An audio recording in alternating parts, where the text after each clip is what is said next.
7ನೇ ತರಗತಿ ಓದುತ್ತಿದ್ದೇನೆ. ಗಟ್ಟಿಯಾಗಿ.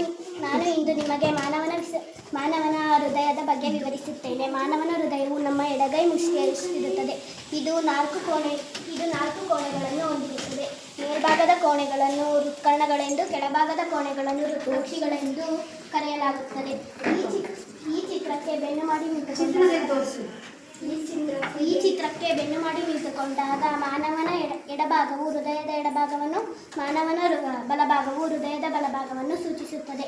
ಎಡಭಾಗ ಮತ್ತು ಬಲಭಾಗದ ಮಧ್ಯಭಾಗವನ್ನು ಪ್ರತ್ಯೇಕಿಸುವ ಮಧ್ಯಭಾಗವನ್ನು ಸೆಪ್ಟಮ್ ಎಂದು ಕರೆಯುವರು.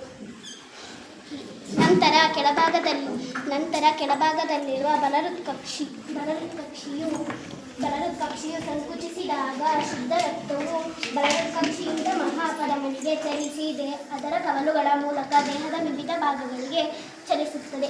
ಅದರಂತೆ ಬಲಹೃತ್ಕಕ್ಷಿಯು ಸಂಕುಚಿಸಿದಾಗ ಶುದ್ಧ ರಕ್ತವು ಬಲಹೃತ್ಕಕ್ಷಿಯಿಂದ ಪಲ್ಮನರಿ ಅಪಧಮನಿಗಳ ಮೂಲಕ ಶ್ವಾಸಕೋಶಗಳಿಗೆ ಸಾಗಿಸಲ್ಪಡುತ್ತದೆ. ಅಲ್ಲಿ ಕಾರ್ಬನ್ ಡೈಆಕ್ಸೈಡ್ ಅನ್ನು ಬಿಟ್ಟುಕೊಟ್ಟು